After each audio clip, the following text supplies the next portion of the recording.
आज के लेक्चर में हम माड़िया जनजाति के बारे में पढ़ने वाले हैं। चलिए देखते हैं माड़िया जनजाति के बारे में आपको क्या क्या बातें याद रखनी है।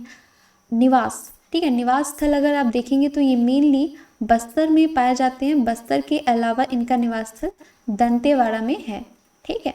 उसके अलावा फिर इसके बारे में आप इसका नृत्य आप अच्छे से याद रखिएगा, क्योंकि नृत्य बहुत इंपॉर्टेंट है, कई बार पूछा जाता है।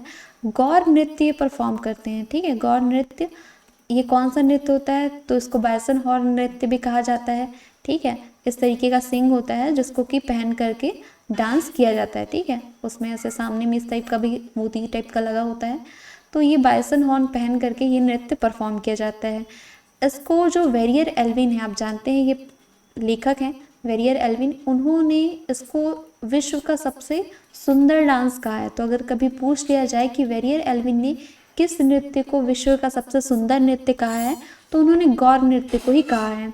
उसके अलावा इनका आप वर्गीकरण आप याद रखिएगा कि दो है, एक है अबू जमाड़िया, उसके अलावा एक है यहाँ पर दंडामी माड़िया, ठीक है, दंडामी माड़िया।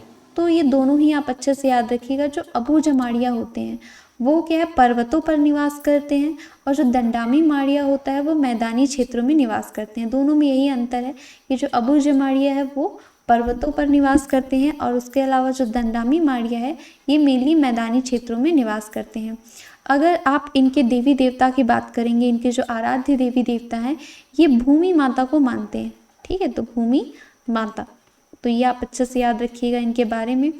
और इनकी जो पुस्तक है, पुस्तक तो मेरे ख्याल से सभी को अच्छे से याद होगा कि द गौर, ठीक है, द गौर, तो ये मैंने आपको ऑलरेडी याद करवाया हुआ है। द गौर किसने लिखा है, इसको वेरियर एल्विन ने लिखा है। तो इसको अगर कभी कंफ्यूजन भी आपको हो कि विश्व का सर्वोच्च मतलब सबसे सुंदर डांस किसे कहा है, तो द गौर से भी आप याद रख सकते हैं। इस तरीके से आप यहाँ पर जितनी भी हम लोगों ने माड़िया जनजाति के बारे में बातें देखी हैं तो वो आप सभी अच्छे से याद रखिएगा। उसके अलावा इनका पेय पदार्थ भी आप याद रख सकते हैं।